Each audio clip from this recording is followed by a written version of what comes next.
Tehran ও ওয়াশিংটনের মধ্যে বার্তা আদান প্রদান অব্যাহত রয়েছে।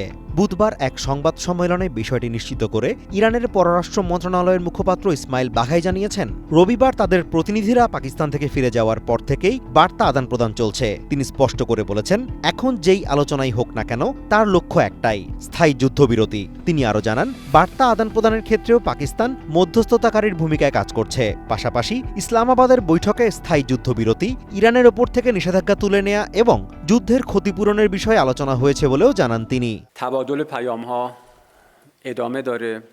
বার্তা আদান প্রদান অব্যাহত রয়েছে।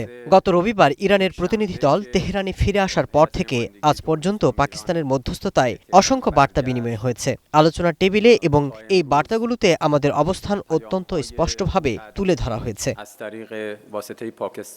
ট্রাম্প প্রশাসনকে হুঁশিয়ার করে বাঘাই বলেন, তেহরানকে কোনোভাবে চাপে ফেলে তা থেকে ইতিবাচক ফল আদায় করার চেষ্টা হলে তার পরিণতি ভালো হবে না।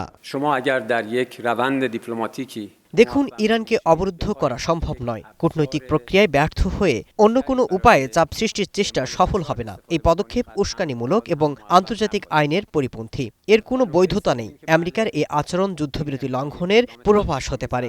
আমাদের সামরিক বাহিনী পরিস্থিতির উপর কড়া নজর রাখছে এবং প্রয়োজনে অবশ্যই জবাব দেওয়া হবে।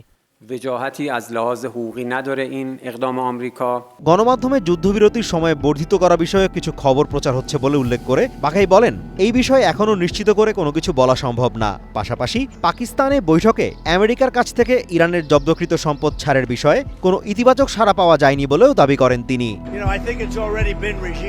মঙ্গলবার প্রেসিডেন্ট ট্রাম্প দাবি করেছেন, দুই পক্ষ সম্মত হলে বৃহস্পতিবারের মধ্যে আবারও আলোচনা শুরু হতে পারে। তবে সেজন্য ইরানকে অবিলম্বে হরমুজ খুলে দেওয়ার শর্ত দিয়েছেন তিনি। ইরানের দিক থেকে অবশ্য এই বিষয়ে আনুষ্ঠানিকভাবে কোনো প্রতিক্রিয়া জানানো হয়নি। Azimur Rashid Kanak, one international desk.